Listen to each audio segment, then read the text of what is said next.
விஸ்வேஷம் மாதவம் சுண்டிம் தண்டபாணிஞ்ச பைரவம் வந்தே காஷீம் குஹாம் கங்காம் பவானீம் மணிகர்ணிகாம்.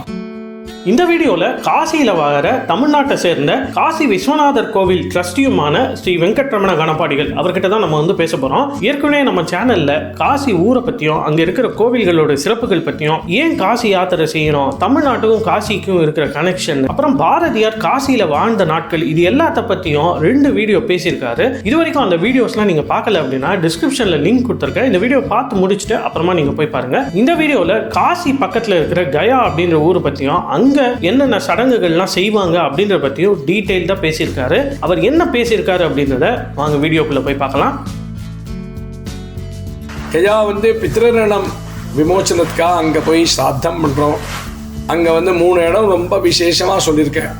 பல்குனி தீரம், விஷ்ணு பாதம், அக்ஷய வட்டம். கயாவில் போய் ஸ்ராத்தம் பண்ணுறோம். எல்லா பித்தர்களுக்கு மோட்சத்துக்காக பண்ணுறோம். அதுவும் அம்மாவுக்கு ரொம்ப விசேஷமாக 16 பிண்டம் மாத்ரு ஷோடசின்னு சொல்கிறா. என்ன மாத்ரு ஷோடசி? ஒரு அம்மா தான் பிரதானம். 9 மாதம் குழந்தைய கர்ப்பத்தில் வச்சுட்டு ஒரு மாதமும் என்ன சிரமப்பட்டிருக்காளோ, கஞ்சி கஷாயம் மருந்து எல்லாம் சாப்பிட்டு ரொம்ப சிரமப்படும். அது ஒருத்தரும் வேறு அந்த வேதனை சொல்ல முடியாது. குழந்தை பிறக்கும்போது அவளுக்கும் புனர்ஜன்மம். அந்த மாதிரி அம்மா தான் நம்ம வேதம் சொல்கிறது. முதல் ஸ்தானம் மாத்ரு தேவோ பவா. அம்மா தான் சர்வம்னு சொல்லிட்டா. ஜனனி அவள் இல்லைன்னா ஒன்றுமே ரொம்பலாம் இல்லை. அந்த மாதிரி அம்மாவுக்கு 16 பிண்டம் கயால வேற ஒருத்தருக்கும் கிடையாது. அம்மாவுக்கு தான் சொல்லியிருக்கு. கர்ப்பஸ்யோத்கமனே துக்கே விஷமே பூமி வர்த்மனி தஸ்ய நிஷ்கிரயணார்த்தாய மாத்ருபிண்டம் ததாம்யஹம். கர்ப்ப காலத்தில் நீ எனக்கா எத்தனை சிரமப்பட்டிருக்கம்மா. ராத்திரி பகல் கார்த்தால தூங்காத, ராத்திரி தூங்காதே இருந்திருக்கேன். அதுக்காக ஒரு பிண்டம் நான் வைக்கிறேன்மா. மாசி மாசி கிருத்தம் கஷ்டம் வேதனா பிரசவேஷுச்சா. ஒரு மாதமும் தனித்தனியாக சிரமம் இருக்குமா.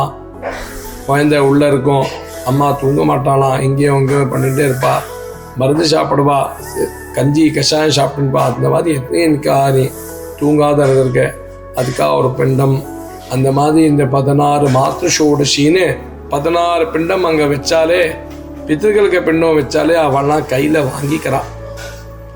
நம்மளுக்கு தெரிய மாட்டா, சக்தி இல்லை. ஆனால் அவள் பிரத்யட்சமாக அங்கே அந்த பிண்டத்தை கையில் வாங்கி மேலே ஸ்வர்க்கத்துக்கு போகிறா. சந்தோஷமாக இந்த குலம் அபிவிருத்தியாக எப்போவுமே சௌக்கியமாக குலவிருத்தியாக இருக்கணும்னு ஆசீர்வாதம் பண்ணிட்டு போகிறா. அந்த மாதிரி கயா ஸ்ராத்தத்துக்கு மேலே ஒரு பெரிய ஸ்ராத்தம் கிடையாது. எந்த ஊரில் இருந்தாலும் கயா ஸ்ராத்தம் அக்ஷய வட்டம் சொல்கிறோம். ஆனால் பிரத்யக்ஷமாக அந்த கயாவில் பண்ணுறோமே, அந்த பல பேருக்கு யார் தெரிஞ்சவா, நம்ம ஃப்ரெண்ட்ஸு ஃபேமிலிஸில், அதில் ஜாதி பின்னம் ஒன்றுமே கிடையாது. நம்ம எல்லாரும் சனாதன தர்மம், எல்லாருமே ஒன்று. ஸோ எல்லாருக்குமே அந்த கயாவில் பிண்டம் வைக்கிறோம்.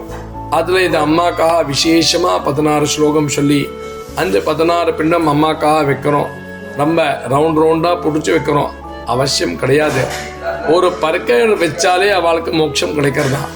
அந்த மாதிரி அம்மா பற்றி விசேஷமாக சொல்லியிருக்கு. நம்ம வேதம் சாஸ்திரம் எல்லாமே நம்ம பிரதானம் மாத்ரு சக்தி தான். மாத்ரு சக்தி இல்லைன்னா ஒன்றுமே கிடையாது, இந்த சிருஷ்டியே கிடையாது. சிவன்னு சொல்கிறோம். சிவம்ல இக்காரம் எடுத்துட்டோம்னா என்ன, சவம் ஆடுறது. அங்கேயும் மாத்ரு சக்தி இருக்குது. அதுக்காக அந்த மாத்ரு சக்தி இல்லைன்னா ஒன்றுமே இல்லை.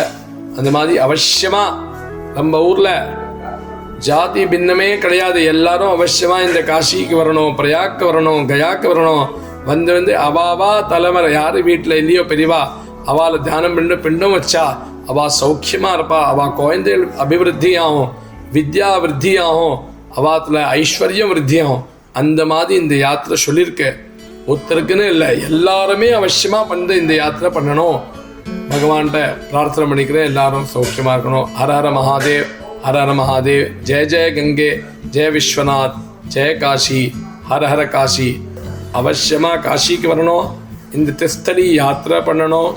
யார் இருந்தாலும் ஒருத்தருக்குன்னு சொல்லலை, எல்லாருமே பண்ணணும். இது எல்லாருக்குமே சொல்லியிருக்கு.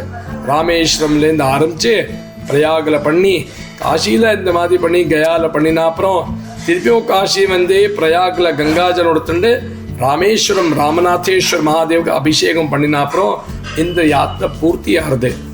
சதமானம் பவதி சதாய புருஷ சதேந்திரிய ஆயுஷ்யேவேந்திரியே பிரதிஷ்டதி. ஓம்